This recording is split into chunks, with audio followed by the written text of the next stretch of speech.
So guys দেখতে পাচ্ছ আমি কিন্তু এখানে স্নান টান করে পুরো রেডি হয়ে গেছি আর এখন যাবো পুরো জামা কাপড় মেলতে আর তোমাদের আমাদের প্যান্ডেলটাও দেখাবো। আর আমাদের বাড়িতে কি অনুষ্ঠান হচ্ছে তোমাদের তো এখনো বলাই হয়নি। আমাদের বাড়িতে হচ্ছে বিয়ে, আমার ননদের বিয়ে, আর কালকে হচ্ছে বিয়ে আর আজকে হচ্ছে তোমার বিয়ের আগের দিন যেটা হয় মেহেন্দি অনুষ্ঠান। তো অনুষ্ঠান হবে না, নিজেরা মেহেন্দি করবে সেটাই হবে। আর সারাদিন আমি হচ্ছে কি করছি, কে কে আসছে সেটাই তোমাদের সঙ্গে শেয়ার করব। তো চলো। আর এদিকে আমি ঘর বাড়ি হালকা গুছিয়ে নিয়েছি, দেখা। আর এখানে হচ্ছে বিয়ের সমস্ত জিনিসপত্র আনা হয়েছে, চিপস টিপস, চিনি, পাপড়, গ্লাস সব আনা হয়ে গেছে। আর এখানে আমি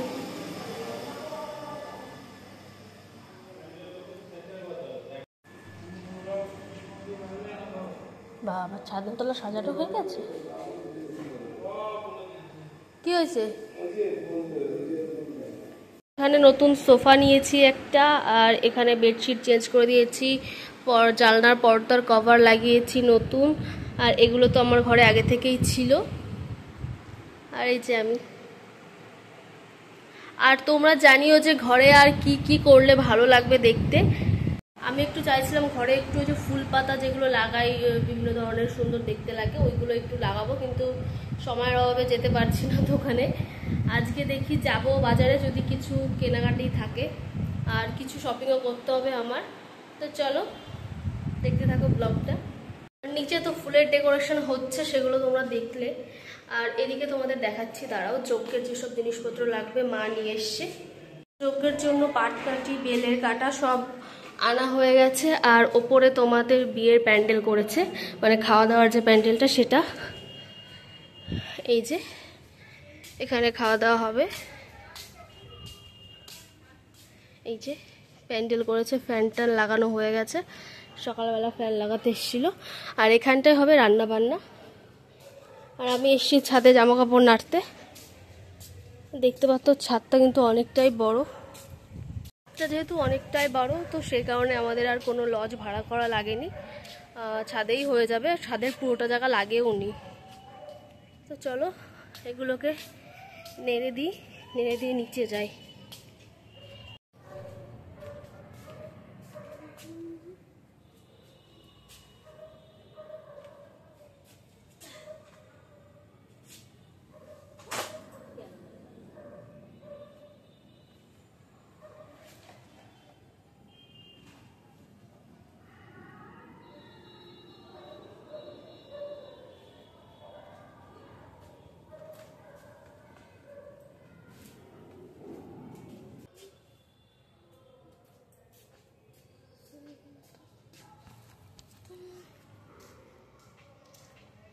তো চলো নিচে যাওয়া যাক।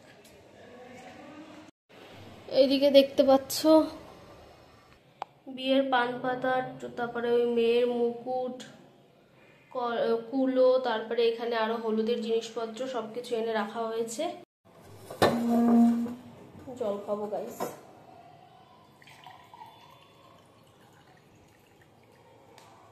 আমার একটা পার্সেল চলে এসেছে, পার্সেল নিতে বাইরে গেছিলাম। এই সাদা কভার এইগুলো অর্ডার দিয়েছিলাম সোফার উপরে। কেমন লাগছে জানিও সোফাটাকে। সো এখন হয়ে গেছি রেডি, আর এখন যাবো একটু বাজারে, কিছু কেনাকাটা বাকি আছে এখনো, সেগুলোই করব। আর শরীরটা হঠাৎ করে অসুস্থ হয়ে গেছে, ওই কারণে শোভনকেও নিয়ে যাচ্ছে সাথে। আর আজকে বাড়ি থেকে বেরোনোর একদমই টাইম নেই, তাও একটু বেরোতে হবে আর্জেন্সি। চলো, বাইরে সেই মেঘ করেছে। হ্যালো,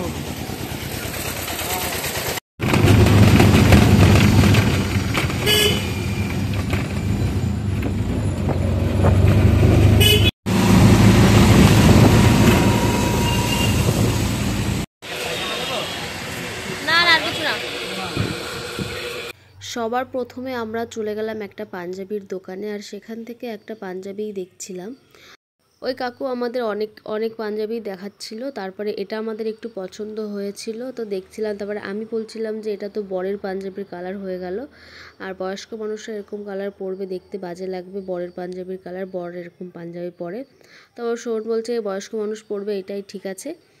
তো তারপরে আমরা এটা নিয়ে দেখছিলাম, কত দাম টাম শুনছিলাম। তারপরে ওখান থেকে বেরিয়ে আমরা চলে আসলাম একটা শপিং মলে, আর সেখান থেকে আমার কিছু শাড়ির দরকার ছিল। তো সেখান থেকে আমি 2-3টে শাড়ি নিয়ে নিয়েছি। আর এই শাড়িটা নিয়েছিলাম, এটা আমি হলুদে পরার জন্য নিয়েছিলাম। আর তারপরে এটাও দেখছিলাম, বাট এটা আমার পছন্দ হয়নি, যেহেতু ভেতর দিয়ে একটু গ্রিন কালার রয়েছে, কারণ আমার এটা পছন্দ হয়নি। আমি আগের যে শাড়িটা ওটা নিয়েছি। আর এরপরে ওই যে গ্রিন কালার যে শাড়িটা দেখছো, এটা এখন আমি গায়ে ফেলে তোমাদের দেখাবো। এই শাড়িটা আমার সব থেকে বেশি পছন্দ হয়েছে, এই শাড়িটাও নিয়েছি।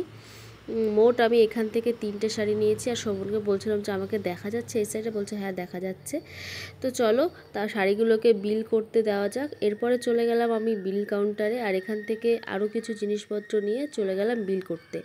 তারপর ওখান থেকে বেরিয়ে আমরা চলে গেলাম, আমাদের কিছু গ্রোসারি আইটেম কেনার ছিল, সেখানেই চলে গেলাম। ঘরের জন্য কিছু জিনিসপত্র কিনতে হতো। আর এটা হচ্ছে সোদপুরের মেইন রোড, বিটি রোড যেটাকে বলে।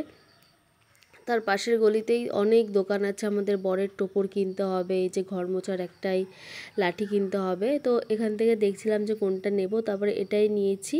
আর উনি বললো যে এটাকে চেঞ্জ করে তুমি পরে আবার লাগাতে পারবে নতুন। তো এটাই নিয়েছি পরে। তারপরে চলে এসেছি টোপরের দোকানে, বরের টোপর।